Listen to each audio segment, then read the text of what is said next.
കേരളം കടം കൊണ്ട് മുടിയുന്നൊരു സംസ്ഥാനമാണ്. എന്താണ് ഡോക്യുമെന്റ് പറയുന്നത്? ഈ ഡോക്യുമെന്റ് പറയുന്നത് എന്താണ്? 2020-21 കേരളത്തിന്റെ കേരളത്തിന്റെ കടം ആഭ്യന്തര വരുമാന അനുപാതം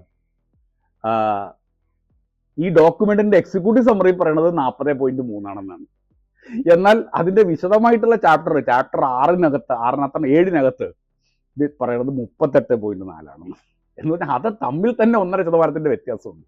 വാസ്തവത്തിൽ അത് 38.5 AGയുടെ ഓഡിറ്റഡ് കണക്കനുസരിച്ചിട്ട് 38.5. അത് വന്ന് 2025-26 ആയപ്പോഴത്തേക്ക് എത്ര എത്തി? 33.8 ആയില്ലേ?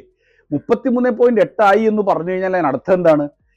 കേരളത്തിന്റെ കടം എന്ന് പറയുന്നത് കൺസോൾഡേറ്റ് ചെയ്യപ്പെടുകയാണ്, ദൃഢീകരിക്കപ്പെടുകയാണ്. അപ്പൊ ഇതുവരെ പ്രചരിപ്പിച്ചിരുന്ന ഒരു ഫോൾസ് നരേറ്റീവിന് ഈ ഡോക്യുമെന്റിന്റെ കണക്കുകൾ തന്നെ മറുപടി പറയാണ്.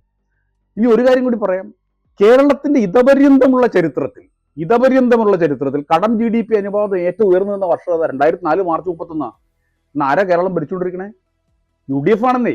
43%. 42% കടം GDP അനുപാതം എന്ന് പറയുമ്പോൾ നമ്മൾ മനസ്സിലാക്കേണ്ട ഒരു കാര്യം, അന്ന് പബ്ലിക് അക്കൗണ്ട്, അതായത് ട്രഷറിയിലെ നിക്ഷേപം സഞ്ചിത കടത്തിന്റെ ഭാഗമായി കണക്കാക്കിയിരുന്നില്ല. ഇന്ന് പക്ഷെ അതും കൂടെ കണക്കാക്കിയിട്ടാ.